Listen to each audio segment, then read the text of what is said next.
বিসমিল্লাহির রহমানির রহিম। আসসালামু আলাইকুম। দীর্ঘদিন অসুস্থ থাকার পর আপনাদের সামনে কথা বলতে পারার জন্য আল্লাহর কাছে শুকরিয়া আদায় করছি।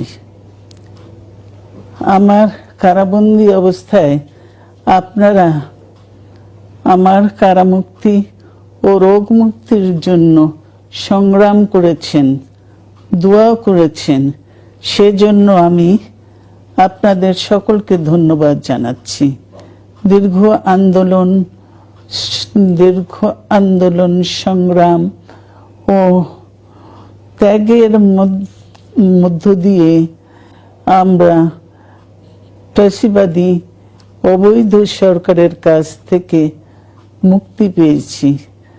আমি আন্তরিক ধন্যবাদ জানাতে চাই আমাদের বীর সন্তানদের, যারা মরণপণ সংগ্রাম করে এই অসম্ভবকে সম্ভব করেছে।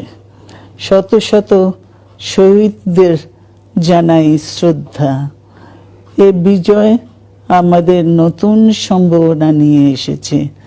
দীর্ঘদিনের নজিরবিহীন দুর্নীতি, গণতন্ত্রের ধ্বংসের স্তূপের মধ্য থেকে আমাদের নির্মাণ করতে হবে এক সমৃদ্ধ বাংলাদেশ। ছাত্র তরুণরাই আমাদের ভবিষ্যৎ। তরুণরা এই যে স্বপ্ন নিয়ে বুকের রক্ত ঢেলে দিয়েছে, সেই স্বপ্ন বাস্তবায়নে করতে মেধা, যোগ্যতা, জ্ঞান ভিত্তিক গণতান্ত্রিক বাংলাদেশ গড়ে তুলতে হবে। শোষণহীন সমৃদ্ধ বাংলাদেশ। সকল ধর্মের গোত্রের অধিকার নিশ্চিত করতে হবে। শান্তি, প্রগতি আর সাম্যের ভিত্তিতে আধুনিক বাংলাদেশ নির্মাণে আসুন আমরা তরুণদের হাত শক্তিশালী করি।